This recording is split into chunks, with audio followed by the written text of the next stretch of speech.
I'm Sydney, CEO of Beyond Qute, and I'm rocking with the Hood Journals. It's the way you weigh your emotions on both of your sleeves. To the face. Welcome to the Hood Journal Podcast. I'm here with Sydney and CEO of Beyond Qute. all right, Sydney. I'd like to start off on my interviews by giving my guest a Faiyaz of appreciation. Thank you so much for wanting to be a part of my platform. I was talking to you and your friend Layla, who's behind the camera right now, about how grateful I am to have just to be able to do interviews and hear that now that I'm here in Oswego, do interviews upstate with talented people. And also, it's always good to have Black women on the platform. First question I want to get into, just tell me real briefly, what's it like being back in Oswego for the first time in a while for you? Well, my first experience at Oswego was not the best because I'm very antisocial, so I don't get out much. So being back, I definitely have socialized with people more, and it was kind of like I missed it a little bit because it was like, yes, I was antisocial, but the one or two friends that I had was kind of cool. So it's nice to be back. Very cold though. Gotcha. Yeah, it's been break, and we just started fall. Just out of curiosity, you could share if you're comfortable or not. Why was it that you felt like you were not as social as you wanted to be? Well, growing up, I've always been like slightly insecure. I grew up with eczema, and I was very sheltered. Like, I didn't really do much because of my skin. Like, in the summer, I would have on like long sleeves and scarves, and I was very insecure. So I didn't like talking to people. I was bullied a lot. So I kind of just learned to stay to myself. So, yeah. What was that time period where you embraced your flaws, embraced your beauty, and was able to be like, man, even though I got eczema, fuck it, I know that I'm pretty the way that I am? I want to say, as soon as my mom launched her clothing brand, when she launched her clothing brand, she kind of inspired me to just want to feel beauty within myself. And my mom's a beautician, so that's what she specializes in, making women feel beautiful. Dope. So she kind of inspired me to find my own inner beauty and not really care what anybody thinks, because at the end of the day, everyone's beautiful in their own way. Right. All right, we're gonna talk a little bit about your mom's beauty, being a beautician and her clothing brand down the line. But first question I want to get into, talk to me a little about your upbringing. Matter of fact, before I even ask that question, do you mind telling me where you're from? I'm from Long Island, New York. Long Island? Bet. So Sydney, talk to me a little about your upbringing. Talk to me about what it was like growing up in Long Island, your family and friends that you made out there, shit like that. Okay, so growing up in Long Island, it was not diverse at all. So, like in class, it would probably be 2 to 3 Black people in a class. So, jeez. A class of how many? A class of like 20. Damn. So yeah, about like 20 kids, 2 to 3 Black people is like very low. The ratio between Black and white is very low.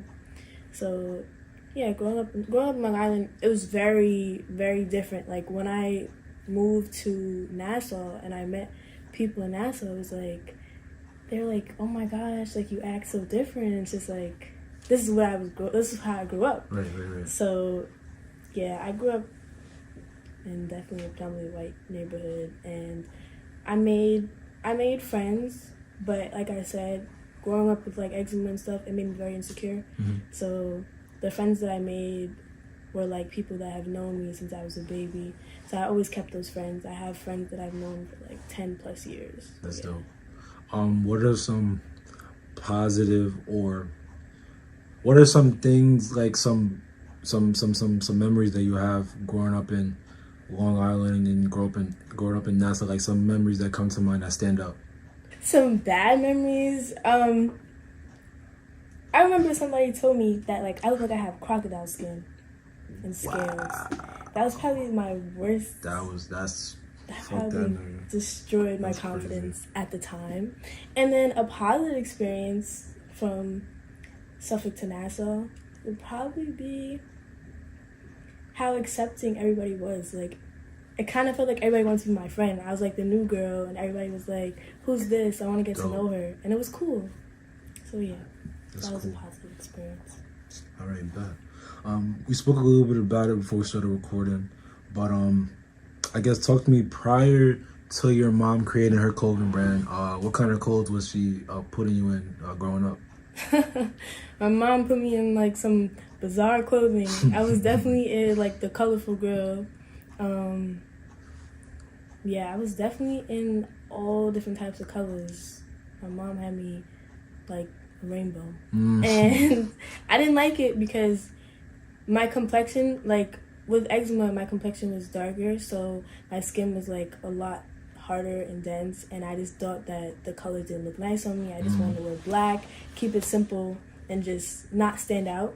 So the colors that she would put me in, she would try to do it to make me feel more confident, but I would always prefer to wear black. So right, gotcha. Okay. Do you still, not because of the eczema, but like just because of your style now, like the clothes that she was putting you in back then, do you see yourself wearing those clothes now?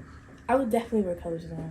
Now, I wear any color. I mean, I still prefer black, but not because of my eczema, more because I like the color. But I would definitely wear colors now. In my boutique, I have all ranges of colors. Dope. Make everybody feel confident whatever they're wearing. Bet. I feel you on the black. I don't really like black. No, I'm black.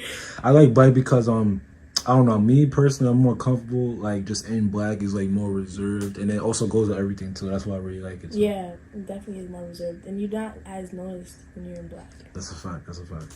I ain't bad. What does fashion mean to you? What does, I guess, clothing mean to you? Being the rawest you, being the most unique you. Like, clothing is how you get someone's attention, to me. Like, when I walk into the room and I have on my best fit, I feel great. Like, anytime that I wake up in the morning, I take a great shower and I put on my fit, I'm like, today's gonna be a good day. The days that I'm not having a good day, like, I shower and I'm just like, I'm just throwing anything. So, I feel like clothing really speaks on its own. It speaks for you before you open your mouth. Okay, say that. Well, I was gonna wait to ask this question to the quick hitters, but walk me through the fit that you have on now. What is it? What do you want me to understand from the fit that you're wearing now? Okay, so How are you trying to communicate with me? Right now, I have on my mom's Quintessential baggy jeans. Cool. So I always wear my mom or my stuff with whatever I'm wearing. Anything, I'll always have on something that's from the boutique. So those are the baggy jeans, the essential hoodie. Fire. It's kind of just calm. Like, it's cold out, so, you know, it's calm, it's cute. This is my vest from boutique. Dope. The hat goes with the hoodie. So I feel like the look that I'm going for today is just like calm swag. Like, that's how the best I would describe it. Just calm swag. Like, it's not like I'm doing too much, but I'm not doing too little. Right. It's like, you know, just right. I can go anywhere in this. I respect it. And then also, it's getting cold. You can layer up and stuff like that too. Exactly. All right, Sydney. Talk to me a little bit about for those who don't know her, what kind of person is your mom, and what kind of role does she play in your life? Okay, so my mom is definitely a dominant woman who walks in the room and definitely controls the room, in every room that she's in. She's an immigrant, so she understands struggle, so she uses the struggle to her advantage, and she takes control of every opportunity and every moment. Yeah. She's taught me to take advantage of the fact that as a black woman, I should always command respect and use it as motivation, as all black women should. So yeah. Gotcha. Okay, but a little bit in your last answer, you said that a big part of your mom's personality is her being an immigrant and her being able to defy the odds as an immigrant and be a successful black businesswoman. What country is your mom from? My mom is Jamaican, born and raised. Cool. What part of the Jamaican culture was she able to instill in your household that you still carry with you today? Definitely unity and taking advantage of every opportunity. Because in Jamaica, she was wearing one dress to school every day and rewashing it every day she got home.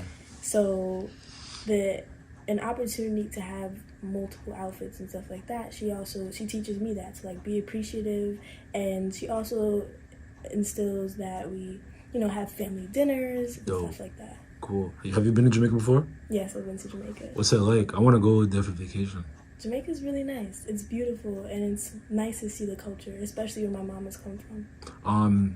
My girl, it's supposed to be a surprise, but she set up, because I graduated in May, so she set up like a little trip for us to go to Jamaica. Any suggestion on where we should go visit? Any? I would definitely say Montego Bay. Okay, swag. And then also, what should I eat out there?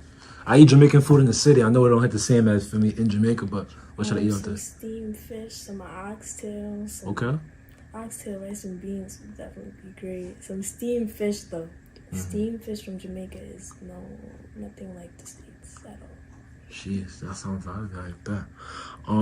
Like we were talking about it when we started recording. You speak a lot about your mom, but you haven't really mentioned anything about your dad. What kind of person was he, for those that don't know?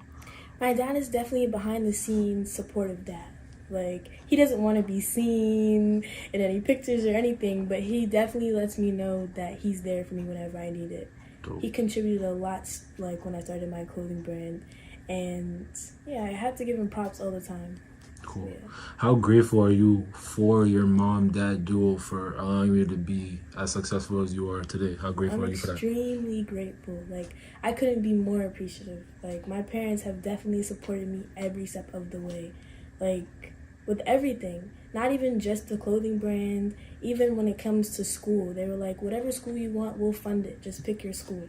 Even when I was like, I want to transfer from Oswego, they're like, transfer whatever you want, but just make sure, like, you make us proud. Like, do your job and we'll do our job. And that's how it's been forever. Like, as long as I maintain my grades, stay away from drugs, my parents will do anything for me. Like, literally on my way up here, my dad's just like, hey, Sid, check your account. And just, like, always just contributes to whatever I want to do. So. Nah, that's refreshing to hear, because with you being black, and then you also having immigrant parents or immigrant mom, it's like we don't really hear stories like that very often. Like, my dad is someone that he's not really in my life, so that's really refreshing to hear, and I'm happy for you that you're able to experience like such a supportive family, because that plays a big role in people's success, having that support behind the scenes. Let's talk about, I think the story continues into your mom's clothing brand. So talk to me a little bit about her clothing brand, how she created it, the name. Let's talk about that. Okay, so my mom, like I said, she was wearing one dress to school, going home and washing it every day. Like, that was her favorite dress. That was her only dress. So that's what she did. So when she opened up her hair salon in Oceanside, because originally it was a hair salon, a complete hair salon, she was like, I want to do more with this. Like, I expect more from myself, and she wanted more from herself. My mom is never comfortable, and I think that's an amazing thing. Never satisfied. She's always after something else. So she eventually started, like, selling 1 or 2 pieces, like, from her closet, personal shopping, and then I want to say, like, 2 years ago, she decided to have the boutique. She moved the hair salon to the back and put the boutique in the front. And then recently she opened up the event space. So the clothing brand, she was just like, I want to take advantage of the fact that I don't have one dress anymore. And that's where it all branched out from. So now she has a closet full of clothes, and she's there to make black women feel classy and feel confident. So she's definitely a big inspiration. So when she says that she wants to take advantage of not having one dress anymore, does she mean like she has so many more dresses, so much more beautiful clothes that she wants to share what she has with everyone else, with the boutique? Yes. Swag. Okay, yeah. Cool. While all this is going on, your mom goes from a hair salon to a boutique to an event space and to all the other great stuff she has now, and you watching all this. What's your reaction to this evolution? She goes from one dress to having 3 separate businesses, and probably more. I don't even know it. What's your reaction to all this? All I can say is wow.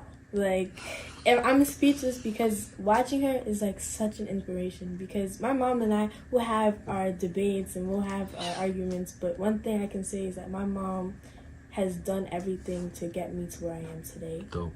And I cannot be more appreciative. Like, she really just did that. Like, that's all I can say is just wow. Gotcha. Yeah.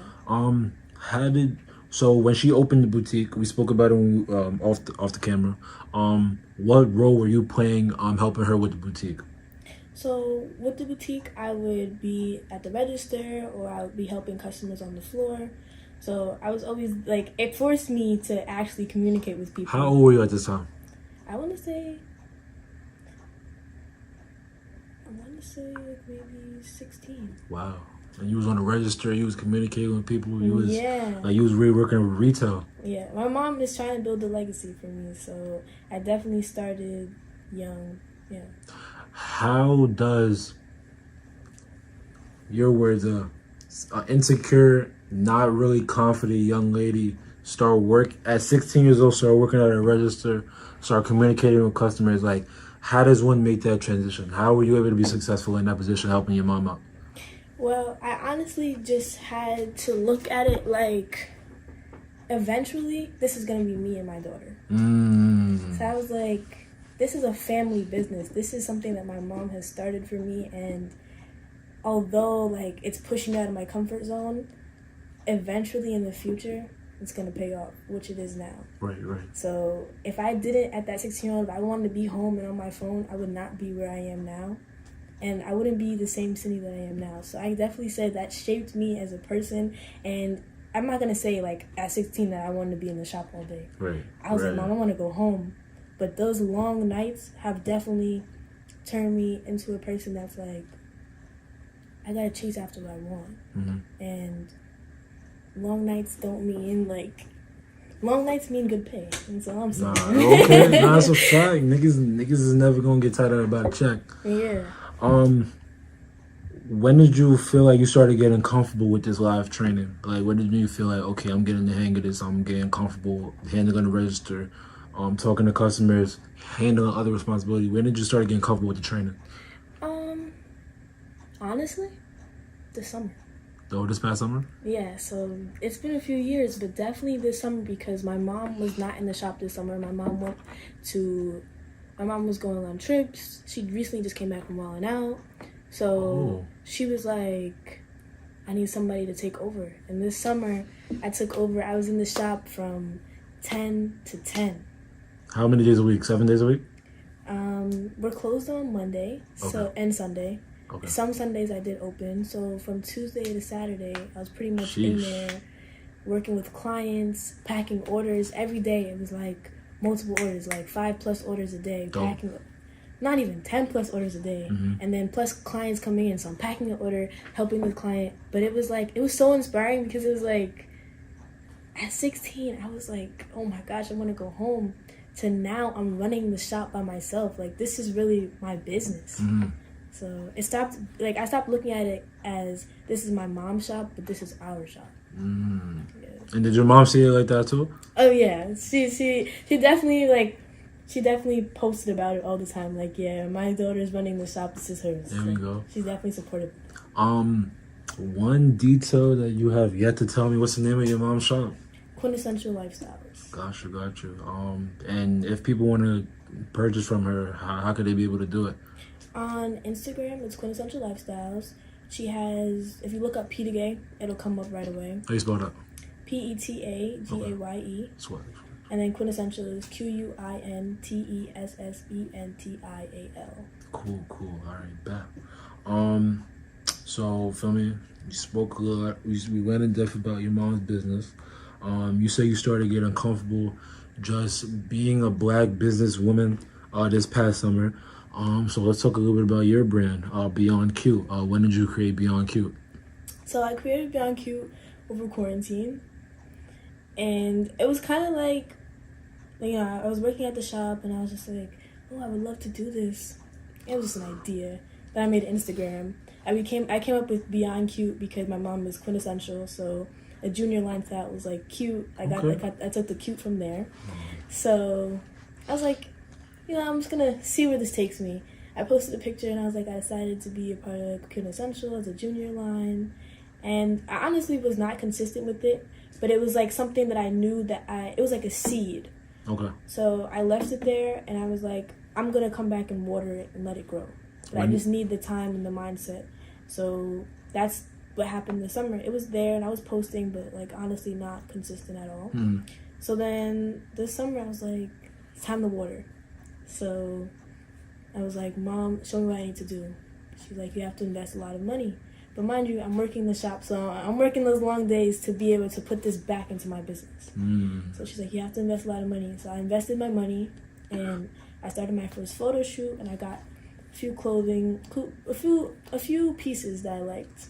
Dope. And as soon as I posted it, I think maybe Layla and Alyssa were probably like the first people to really text me about it. Like, oh, so they shopped with me, and then after that, it was another couple of friends that came in and like, we're gonna shop. I met Layla when my mom first moved to Nassau, and my friend posted on Snap who wants to be friends. I was like, me. And then we went to the fair and instantly connected because Layla can talk to you for hours, but she'll talk to you in a way that makes you want to be around her. Like, she's just that type of friend that you want to hang out with all the time. Dope. And after that, I was like, what's your Snap? And then I would check on her post, and after that we started hanging out, and then we went to Oswego together. Cool. That's how we got close. Well, I think we were a little close before then, but we got closer at Oswego, I'll say that. That's cool. And then that's just been like immediately, like, if I, like, honestly, if I was to do something or an event, the first person I would talk to about it would be Layla. That's fire. Shout out Layla. All right, bet. What was, so you said that you were filling out your audience by posting a couple of the pieces and some of the photo shoots that you had with Beyond Qute, but when did you officially launch the brand? Oh, well, I guess relaunch the brand, I'm sorry. So I relaunched July. Okay. And it was kind of like, I wanted to launch it before summer because I was transferring to Morgan State. Mm-hmm. So I was like, after summer. So I was like, I'm going to launch it now, and it's going to grow so that when I get to school, I'll have business. Yeah, you already have the foundation in place. Yeah, okay. Exactly. Like another seed that I planted, and yeah. Got you. What was the launch like? Or what was that process, creating that foundation? So once you get to school, all right, everything's in place. Now I just got to worry about what I need to worry about. Like, what was that foundation creation like? The launch was scary because honestly, this was like, my mom kind of just was like, you got this, and just trust me to do everything by myself. Mm-hmm. And I was like, I've watched you do this, but putting myself in this position is scary. I was so nervous because I was like, what if I don't post? What if nobody shopped with me? And then it was a success. It definitely was a success. I don't know why I said success like that. Gosh, you good. How many sales were you able to make on the first month of the relaunch? If I'm being honest with you, I think I made about 25 sales. Okay, that's cool.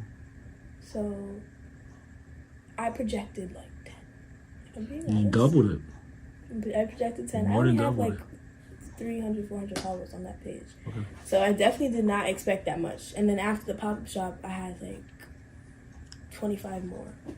So yeah. Talk a little bit about the pop-up shop. Was it late July, early August? It was August 6th. All right, so early August. Talk to me a little bit about that pop-up shop, what that was like, how you were able to get there, and the success and the reception of the pop-up shop. So the pop-up shop, somebody had texted me about the event space, and they were like, they want to do a pop-up shop. And I was like, so do I, because I just launched my brand, and I feel like a pop shop would give me great exposure.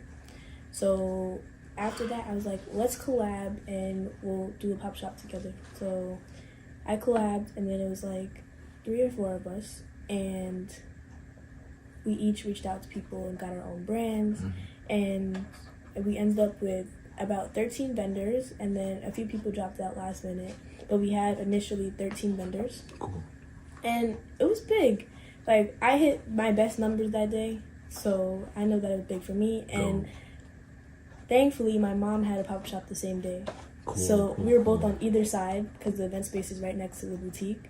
So we were both on either side doing our thing, and she would come to me like, look at my numbers, and I'd go to her like, look at my numbers. You spoke a little bit about the evolution of the brand, creating the foundation. Now you're off to college. Today, it's first day of October 2022. In 3 months since the relaunch, what is the status of Beyond Qute today? Okay, so since I went to Morgan, I'm going to be honest, I fell off with my business. And appreciate the honesty. Yeah, I fell off because as soon as you get to school, your mindset changes. Like, you're just like, well, my mindset changed as in, like, I was like, homework first. And the homework was hounding me down. I didn't have time to really do much. And then I was like, oh, party. So it was like, homework, oh, party. And then I forgot about my business. And when Layla told me that she wanted to come up here, I was like, I need to take advantage of this opportunity, and I need to get back on my business, because going to HBCU, it's full with black women that want to support black women. And I was like, I didn't take advantage of this opportunity. Like, I came here and I didn't do anything with my business. I haven't reached out to people, and I was like, no. I was like, when I come up here, I'm going to start over. My birthday's October 6th. Oh, So cool. Happy early birthday. Thank you. So by my birthday, I want my business to be back up and running, and I want to drop some new stuff. So yeah, that's coming soon. Cool. And then real briefly, what is it like transferring from a PWI to an HBCU? That's night and day. It's different. It's completely different. Being at Oswego, it was kind of like I was in my room all day. In my room doing homework, see Layla occasionally, see my other friend Shania occasionally. And that's pretty much it. Then when I went to Morgan, it was like, we outside every second of every day. And it was like, I wasn't, like, I have an apartment now. I was like, I'm not in my apartment as much. So, yeah. That's dope. Listen, best of luck in Morgan State. Enjoy yourself and take advantage of it. A bunch of people would love to go. I heard good reviews about Morgan State, so enjoy. What are some of your favorite pieces from your catalog, or some of the more important pieces from the Beyond Qute catalog? Okay, so I'll definitely say this is my favorite piece. Like, I can wear this anytime, especially now it's getting cold. This is fly. This is swag. Another one of my favorite pieces would be, I have these patch jeans on my website. They're really cute too. And I sold out of the cargo pants, but these cargo pants that a lot of people liked, really nice too. Were those the cargo mummy pants? Yes. Yes, I fuck with those. Aside from the cargo mummy pants, what are some of the more popular, like higher selling pieces that you have on your website? The best selling piece that I have right now would definitely be this. Also, I have this cut shirt. It's like, I call it the Pretty in Pink tee. That I got a lot of reviews on that as well. So those two were probably the best. All right, cool, Yeah. cool. Sydney, what is it like being a young black businesswoman in 2022? I would definitely say that it's challenging. It has its pros and cons, but I've been working through it, and I've been pushing through each challenge. Like, it's not easy to keep up with having inventory. So, like, you always have to make sure that you have this in stock, because somebody might be looking for it in this size, and if you don't have the size, you're losing a sale. Right. So, definitely hard to maintain. But if you spend the time and you dedicate yourself, it's definitely rewarding as well. What are some of the pros of being a young black businesswoman? I like to just say I'm a CEO. Like, I work for myself. There you go. So I like that my money will come in the more effort I put out. Obviously, the pros is you're your own boss, but there's also the con, because it's like, if you don't work, you're not making money. Exactly. So you gotta. Oh, but I'm pretty sure that's a problem that you're willing to have. So. Yes, and honestly, if, like I said, I'm gonna grind hard right now, especially at Morgan. If I keep grinding, maybe soon I can have people working for me, and then it'll come to me. Got you. And then, I was gonna ask, do you have a team with you right now, or is just you? This is the team. The team is right here. It's all me. Right. It's all me. It's dope that we have. I was talking to another somebody else that I was interviewing a couple of days ago. Like, it's dope that us as minority people, well, not minority people, but us as black or brown people, like, we gotta get it out the mud. Like, we have to work harder, because we're always behind the 8 ball, but it's like, that's where we get that work ethic. That's why the success feels much better when we're able to achieve it. So I commend you, because you're doing your thing, and I know it's not easy to do a clothing brand, but you have the support system, you have the resources, you got the mentality that you want to win. So keep doing your thing. Thank you. And then, feel me, as a black woman, I heard the term double minority. It's tough being black, it's tough being a woman, and you still define the odds. So thank you. I am. And honestly, like I said, this whole entire time, it has been rewarding. And I'm so grateful for where I am now, so honestly. Sydney, I like to ask this question to all my guests to get a scope of how they're feeling. How's your mental health? I've honestly been in probably one of the best spaces I've ever been. Cool. So I've been moving to Morgan. It's been a little lonely, but at the same time, lonely in that I've been spending time with myself and learning myself. So, like, I'm good, but, sometimes it does get a little lonely. Did you know anybody before you made the move over there? Yeah. Oh, cool. I know people over there. Cool. But also, it's great to retire by yourself, too. Yeah, like, you're right. Yeah, you're yeah. right. All right, bet. Let's get into the quick hitters. A couple life fun questions I want to ask to get the human side of you. The first question I want to ask. Let's go, Sydney. What is your most memorable customer interaction? Okay, so at my pop-up shop, there was this girl, and her friend came up to me, and they were like, I want her to dress sexier. That was her first thing. Like, she was like, she wants her to dress sexier. And it was so funny to me. I'm like, what? No one has ever said that to me. Like, and it was like in a way that she wanted her friend to feel cute because her friend was like sheltered, and she was like, give me something that's cute and that'll make her feel good. And I gave her something. She's like, okay, I'm gonna buy it. And I was like, okay, cool. She left and came back, and like the smile on her face when she came back was just like she felt confident and she felt good. That's and I was surprised. I'm like, it was 2 seconds. He literally left, and I was like, wait, didn't I just give you that? And then she looked so nice in it, and I was just like, this is what I want my business to do. That's Not that I'm fire. promoting being sexy, but that I'm promoting confidence. Like, I want you to come back to me with a smile on your face. So that felt nice. That's I was dope. like, That's I'm doing the dope. right thing right now. I like that story. All right, bet. Sydney, what are some of your fashion pet peeves?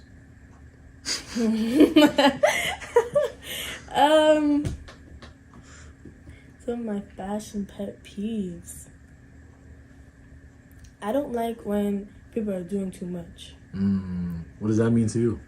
Like when, you're trying to look so different that you look odd. Okay. Literally, that's the best respect way that. to describe it. I respect that.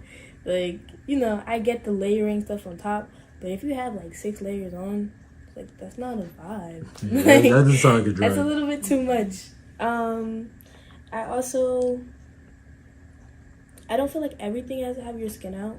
Although that's how, like, I went through phases. I went through hiding my skin completely to wearing things that show my skin all the time to just having a healthy balance. I think it's important to have a balance. You don't always have to show skin to feel good. Right. Okay. All right, I respect it. Thank you so much for that. Next question. Besides Beyond Qute and Quintessential, what are some of your favorite brands or places to shop? Okay. I like 410 Worldwide. Okay. One of my pictures on Instagram has a shirt from there. Swag. I love that. My friend has a clothing brand. When she redrops, but her name on Instagram is Dana the Goat, I think. Cool. I don't know if she changed it, but she has it's Daymarie. Daymarie. It's Daymarie. Daymarie.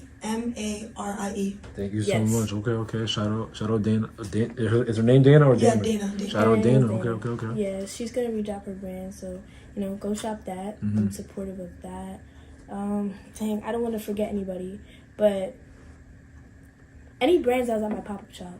So for Ghetto Scholars, Cozy, Okay. Tales of Two, support all Black-owned businesses. Word. You know what I'm saying? Everybody's trying to make it. So Word. I like everything. If there was one person that you could sell a Beyond Qute piece to, who would it be, and what piece would it be? I would definitely sell to Chloe Bailey. Chloe Bailey? Oh man. Yes. She's so pretty. Yes, she's beautiful. And I would probably sell her a halter top.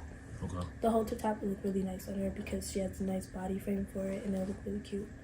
And yeah, that's actually the top that I sold to the girl that came back and felt confident. It was that That's top. dope. Okay, So okay.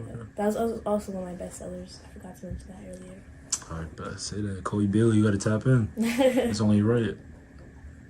Sydney, give me your music Mount Rushmore, your 4 favorite artists of all time, plus honorable mentions. Let me start off with Beyonce. I love Beyonce. I can listen to her all day. Swag. I like Brent Faiyaz. Toxic. I like Summer. Oh, Summer double Walker. toxic. Oh my god. And Kehlani. All day. How you should say that we the most toxic one for last? She smiles with it. Oh yeah. Think about that. Kehlani got it. Okay. Give me some honorable mentions. Some people that you enjoy listening to, but they didn't make the top 4.